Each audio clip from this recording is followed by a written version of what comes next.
Kavitha styles. நம்ம சேனலில் நம்ம இன்றைக்கி என்ன பார்க்க போகிறோன்னா ப்ரௌனி தாங்க பார்க்க போகிறோம். இந்த ஸ்வீட் ரொம்பவே டேஸ்ட்டாக இருக்கும். வாங்க எப்படி ப்ரிப்பேர் பண்ணலான்னு பார்க்கலாம். இப்போது ப்ரௌனி செய்கிறதுக்கு தேவையான பொருட்கள் என்னன்றதை பார்த்துடலாம். 1 கப் மைதா மாவு, 1 கப் கொக்கோ பவுடர், 1/2 கப் பொடிச்ச சர்க்கரை, 1/2 டீஸ்பூன் பேக்கிங் பவுடர், கொஞ்சம் சாக்லேட்ஸ் எடுத்து இந்த மாதிரி கட் பண்ணி வச்சுக்கோங்க. இது நம்ம சாப்பிடும்போது நல்லா க்ரன்ச்சியாக இருக்கும்.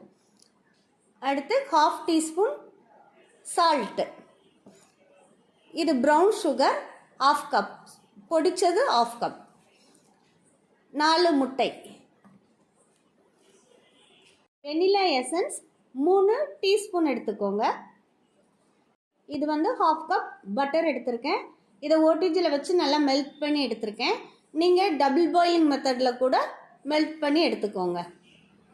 ப்ரௌனி எப்படி பண்ணலாங்கிறத பார்க்கலாம்.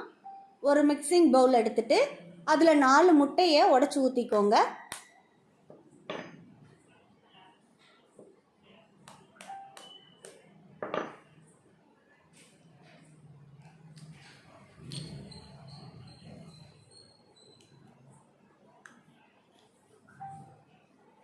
இப்போ 4 முட்டையை இதில் உடச்சி ஊற்றியாச்சு. இதை நல்லா பீட் பண்ணி எடுத்துக்கலாம்.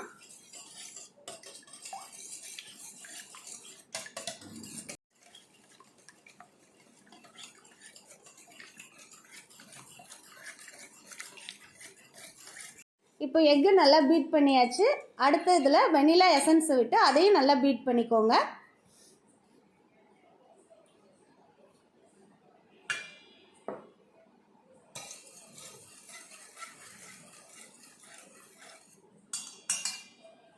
வெனிலா எசன்ஸ்க்கு பதிலாக நீங்கள் வெனிலா எக்ஸ்ட்ராக்ட் இருந்தால் கூட அதையும் யூஸ் பண்ணிக்கலாம். இப்போ இதில் கொக்கோ பவுடர் சேர்த்துக்கலாம்.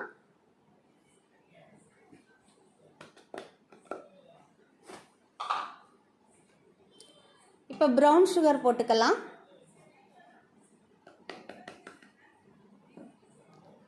அடுத்து ஒயிட் சுகரை இதோட சேர்த்துக்கலாம்.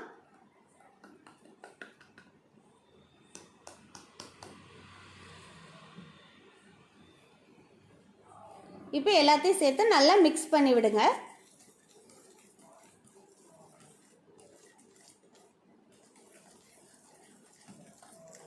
இப்போ இதில் பட்டர் ஆட் பண்ணி நல்லா மிக்ஸ் பண்ணலாங்க.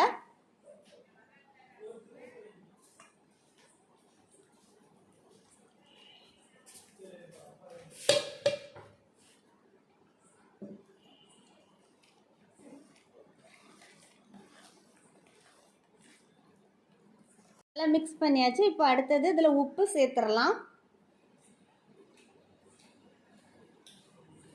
இது கூடவே பேக்கிங் சோடாவையும் பேக்கிங் பவுடரையும் சேர்த்துக்கலாம். பேக்கிங் சோடா இல்லைங்க, பேக்கிங் பவுடர். நல்லா மிக்ஸ் பண்ணிக்கோங்க.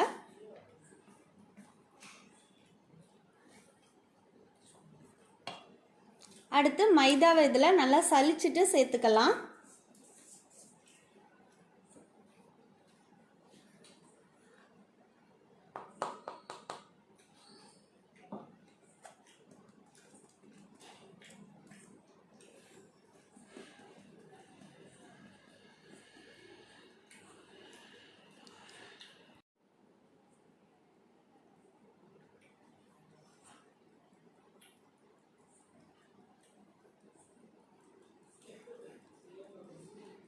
இப்போ இதையும் நல்லா மிக்ஸ் பண்ணிக்கலாம்.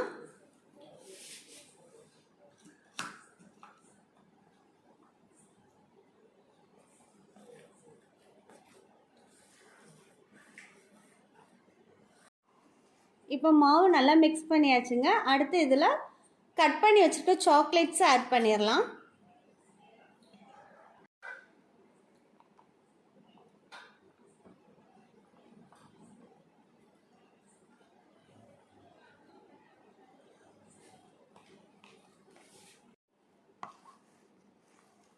இதையும் நல்லா மிக்ஸ் பண்ணிடுங்க.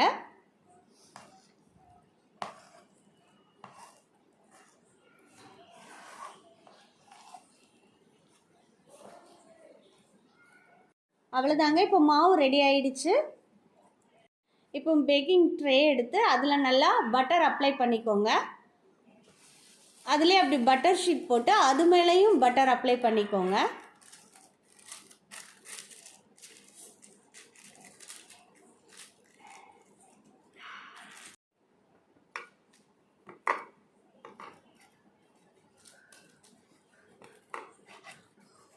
இப்போ மோல்டு ரெடி ஆயிடுச்சுங்க. அதில் நம்ம கலந்து வச்சிருக்கிற மாவு அப்ளை பண்ணிடலாம்.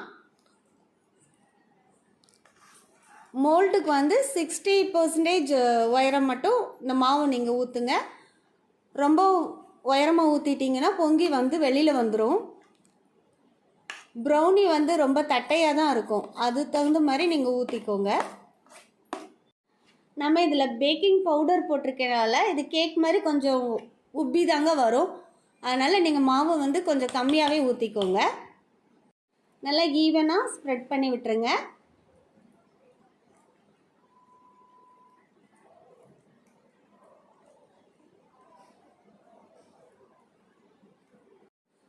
நல்லா கரெக்டாக ஈவனாக ஸ்ப்ரெட் பண்ணி விட்டாச்சுங்க. இப்போ இதுக்கு மேலே கட் பண்ணி வச்சுக்க நட்ஸ் எல்லாம் போட்டுக்கலாம். நீங்கள் என்ன நட்ஸ்னாலும் போட்டுக்கலாம். அப்படி நட்ஸ் இல்லைன்னா சாக்லேட் கூட நீங்கள் போட்டுக்கலாம். அது நம்ம விருப்பம்தான்.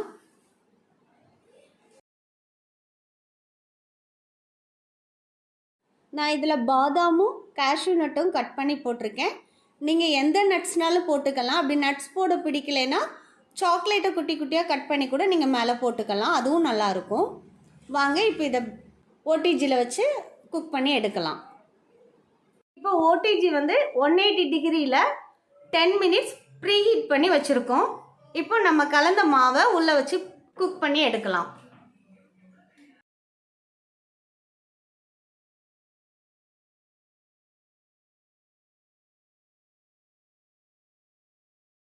இப்போ பேக் பண்ணுறதுக்குள்ள ஃபங்க்ஷனை பார்த்துக்கோங்க.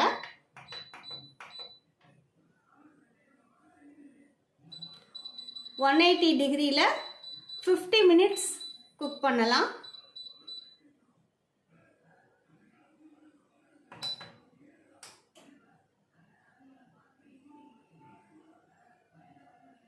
இப்போ நம்மளுடைய ப்ரௌனி ரெடி ஆகிக்கிட்டு இருக்கு. 50 மினிட்ஸ் அப்புறம் வந்து பார்க்கலாம். இப்போ ப்ரௌனியை நம்ம 50 மினிட்ஸ் பேக் பண்ணியாச்சுங்க. வெளியில் எடுத்துடலாம்.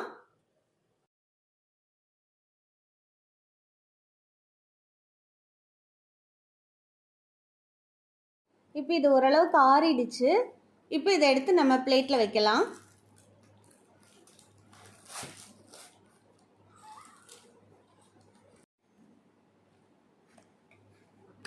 சுற்றிலும் லைட்டாக கத்தியை வச்சு இப்படி எடுத்து விட்டிங்கனாலே அழகாக வந்துடும் அது.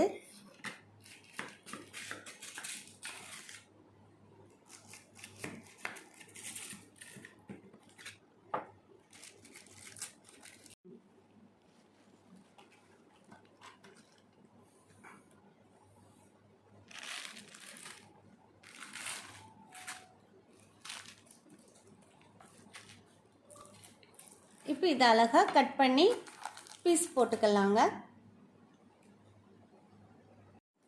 கரெக்டான ஹைட்டில் அழகாக ரெடி ஆகிருக்கு பாருங்கள்.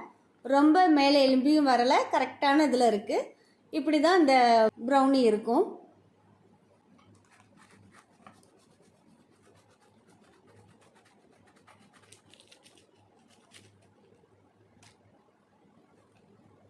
பாருங்கள் ஃப்ரெண்ட்ஸ், ரொம்பவே சூப்பரான டேஸ்டான ப்ரௌனி இப்போ ரெடி ஆயிடுச்சு.